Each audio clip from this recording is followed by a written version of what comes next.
Inner child work is something that is so often misunderstood, or maybe thought of as being a bit out there for most people. But it's actually something we can all benefit from.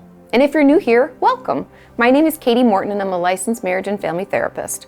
I talk about depression, anxiety, eating disorders, and really anything mental health related. So if you'd like to subscribe, we would love to have you. I promise you will always leave with some helpful information for you or for someone you love. Okay, let's jump into today's topic, the 7 signs you are suffering from an inner child wound. Many of these are highly stigmatized and misunderstood issues, so I hope this educates people about why we can use these maladaptive coping skills and why it's not as simple or straightforward as we may think. With that, let's get into number 1. Overreactions, or being reactive. When we don't seem to have any way to prevent ourselves from lashing out or being hurtful to those around us, chances are that this is linked to a need for inner child work. And what I mean by overreactions or being reactive is when something happens in our life, there's no space to decide and respond. There's a huge difference between reacting and responding. Just think of like if someone asks me a question and I react, I can be like, why would you ask that? That would be a reaction, right? I'm lashing out. There's no time, boom, between them asking and me saying the thing. A response could be, oh, I need some time to think about that. I'll get back to you. Or we take a pause, we consider, and then we say, you know what? I don't really like that. Let's try this again, right? It's just giving it breath, giving it space, instead of being kind of that knee-jerk gut reaction.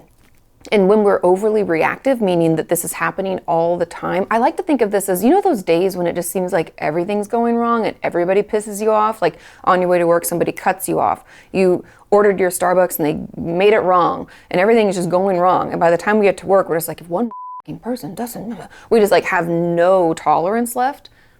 When we need inner child work desperately, we can find ourselves always feeling like that. I've talked about this in the past about like having a certain number of poker chips in our day. It's kind of like our, good old-fashioned resilience, right? And everything that tests us or takes a little patience costs us some of those poker chips, right? And those of us really needing inner child work wake up with like no poker chips. And so everything is just too much. Does that make sense? I hope so. Which is why I'm offering a 2-part inner child workshop. And you can catch it live August 12th and 19th via live stream, or watch the recorded version after the fact anytime. Click the link in the description to sign up today.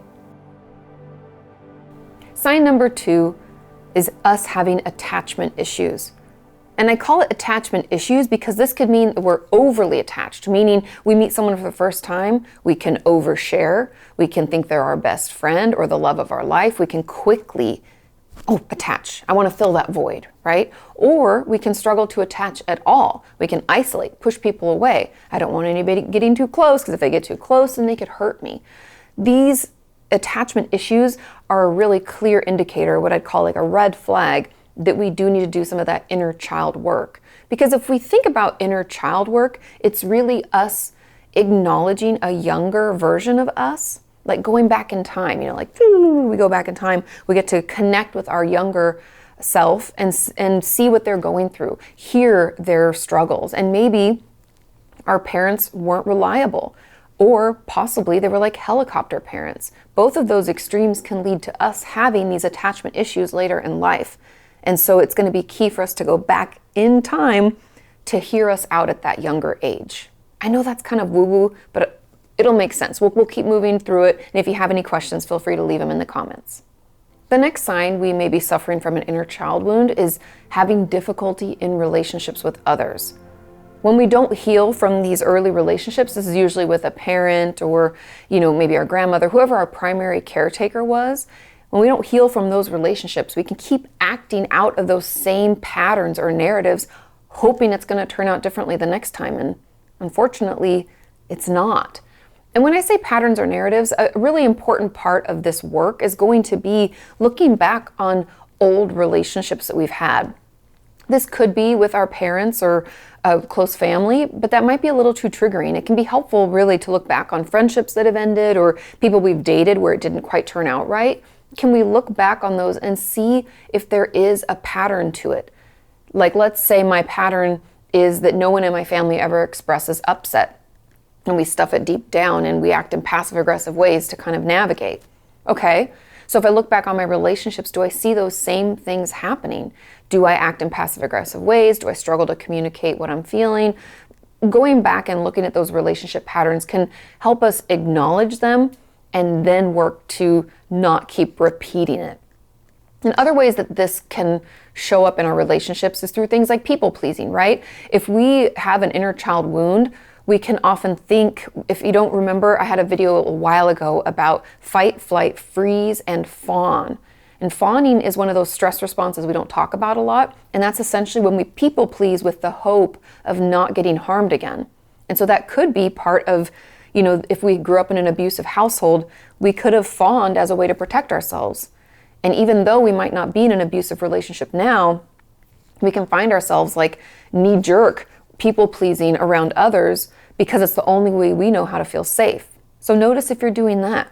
We could also find ourselves trying to, fix other people, thinking that our only way to earn love is to be helpful, right? A lot of people feel like if I'm not helping others or offering up some kind of service, then I don't deserve their care or attention. And like rolling right into, we could also just think that we don't deserve to be treated well. A lot of people struggle being in an abusive household and then find themselves in an abusive marriage or relationship later on and think like, why did that happen? Like, it's not like I like being abused. Why does this keep happening to me? And it can happen because deep down we can believe that we don't really deserve to be treated well. And if we happen to find ourselves in a relationship where someone does treat us with love and care and attention, we can be like, wait, I don't trust this. This feels weird. They're just trying to get me all, comfortable so they can hurt me later, right? And so we can sabotage those relationships so that we don't have to acknowledge that we're just used to being treated poorly and think that that's what we deserve.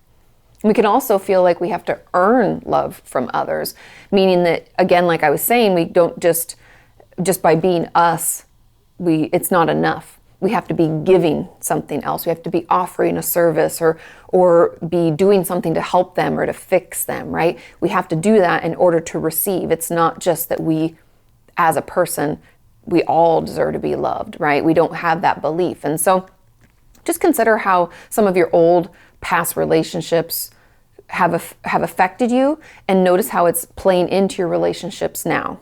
I hope that makes sense. The next sign that we might be suffering from an inner child wound is that we struggle with addiction. As you guys know, I've talked about eating disorder, self-injury, and addiction is another one of those maladaptive coping skills, meaning it's not like we do it just because I love to drink or I love to do drugs. It's because we need to numb out. I don't like who I am when I'm sober. Right? I don't like the thoughts that I think, I don't like the way that I feel or the memories that pop up. And so we can use this as a way to numb out from the past pain or experiences that we wish we could forget. There could be a lot of reasons why we might want to numb out or shut down from our life or what happened in the past. And just remember that, using any substances of any kind that alter our reality or coherence isn't going to help us tap in and process what we went through. Instead, it's going to cause more problems for us and it can push our pain further down, only to have it erupt at a later time. I saw this meme a few weeks ago where someone said, if you don't take a break, your body's going to take the break for you and it will be at a really inconvenient time. And I always think of that when it comes to like stuffing our emotions down. We can think we're getting away with it, right? I'm ignoring how I feel, I'm pushing forward. Look at me being so productive. I don't need to deal with that stuff, blah, blah, blah. But I think we all can recognize then you end up crying randomly or lashing out at someone when you don't mean to. And whether we want to admit it or not, our body is going to, it's like out with it. It's going to come out with all the stuff we've been stuffing down or running away from. It will come out and it'll be at a time when we really don't want it to. Another sign is if we have any memory, even just flashes like photos or like a still frame image of abuse, and we haven't processed it yet, meaning the abuse that we sustained or those flashes that come up are still really difficult or possibly something we can't even talk about. Because remember, abuse can be the withholding of things as well. I think that's really important. We often think of abuse as being, physical or sexual, like it's something being done to us, which is abuse. However, we often overlook and minimize when things aren't there, the withholding of things that we needed, like the neglect of children, or if we're older, if we're a dependent adult, meaning if we depend on people in our lives to take care of us because we have a physical or mental illness, if they're not giving us, they're not changing us as often or feeding us or supporting us, right? There are certain things that could not be there that are just as abusive than if someone were to hit us or harm us in that way. Does that make sense? It's because emotional abuse doesn't leave marks that people can see that we often try to play it off as if it's not that big of a deal. And I'm here to tell you it is a big deal, and it is still abuse. So if someone is verbally putting us down, calling us names, if a parent never showed us care, like if we cried and we came to our parent, did they act like we were in the way, that was too much? Like, stop crying, you're making a big deal, you're being too loud. Like, was it not okay to be ourselves? Were we not supported in that way? Do we think we were emotionally neglected? That's abuse. And if we have flashes or memories or ways that we act because of that, that's going to be a sign that we're suffering from an inner child wound. The next sign is that we struggle with self-injury. Like I was talking about with relation to addiction, we can use self-injury as a way to express something that we don't have words for, or it can be done as a way to numb out. I've even heard from people that it's a way to physically feel the pain we're experiencing emotionally. I've even had patients use it as a way to care for themselves. Like, let's say our parent was neglectful, right? When we cried and came to them, they wouldn't pick us up, or they wouldn't, clean our wounds and put a Band-Aid on it. A lot of us can feel like we need that care and that love, and so we can injure ourselves so that we can then clean the wound and care for it in the way that we wish our parents or our primary caregivers had. So it's very common that those of us who were emotionally neglected as children turn to self-injury as a way to, feel something, because it may not have been okay to have those feelings and express that when we were growing up. Another sign is that we have or have had an eating disorder. Again, these are coping skills for other things going on, meaning that they're used to hide the real issue. Most of my patients who have eating disorders have experienced some wound or trauma that they experienced in childhood. And we use food as a thing that we can control, right? When the world around us feels completely out of control, what can we control? Our bodies. So this can come in the form of not eating enough, eating too much, binging and purging, over-exercise. There's a lot of ways that we can try to take that control back, because we have full control over ourselves, and we'll use that to the fullest extent. Also, if our brain is spending, 99% of its energy thinking about food or exercise or getting food, restricting food, it doesn't have time to think about all the pain that we might feel. Again, it's just another way to stuff that pain down.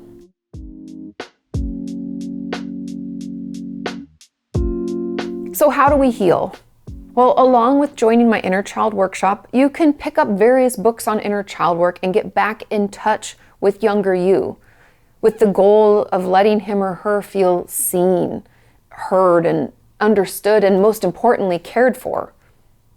We can't go back in time and change what happened, but we can make sure that we don't accept our past as our present, and work to change our behaviors to get us out of those patterns. Like I was saying earlier, taking a minute to look back on relationships that failed or situations that we didn't like the result of. If we can take a minute to reflect and notice our role in that, what are the things that I keep doing over and over that keep, maybe fueling that fire and making things turn out poorly. If we can acknowledge that, then we can change it, right? Maybe, like I was talking about being passive aggressive, right? Let's say our family didn't express upset. Can I practice communication? So when someone does hurt my feelings, even though I hate doing this and it's really uncomfortable, and it'll take some work and some practice, can I try to say, hey, that hurt my feelings. I don't really want to talk about it now, but I just want you to know that's why I'm kind of withdrawing, right? We can still not engage or still do part of the behavior that we used to do, but that little communication is going to be key. And it's like we're slowly building this bridge to new and healthier behavior. It can also help to get a photo of ourselves at an age when things were particularly tough. Take a minute and consider What did you have to move as a kid, or did your parents get divorced, or was there a really tumultuous time in your family growing up? How old were you? Can we try to locate some photos or maybe even have video of yourself at that age? It can help to see ourselves as how small we were and how little, and also how limited our resources might be, right? As an adult, we sometimes forget how few choices we had as a kid. We can look back and judge younger us and be like, why didn't you get the hell out of there? Why'd you let them say that to you? What were you thinking? And we can be mad at ourselves. And that's okay, that's part of the process. But sometimes getting those photos and videos can help us realize, God, I was just so little, right? When we look back as an adult, if I was looking at 8-year-old Kati, I'd be like, oh my God, she is so small. Like, and sometimes we need that like slap in the face realization to help us remember how we felt at that time. And we can also journal or write letters back and forth from adult us to child us. That's another kind of way in to help us heal from any inner child wound that we might be suffering from. I hope you found that helpful. And if you feel I overlooked something or you want to share your own experience, feel free to do it in those comments down below. Have a wonderful rest of your week, and I will see you next time.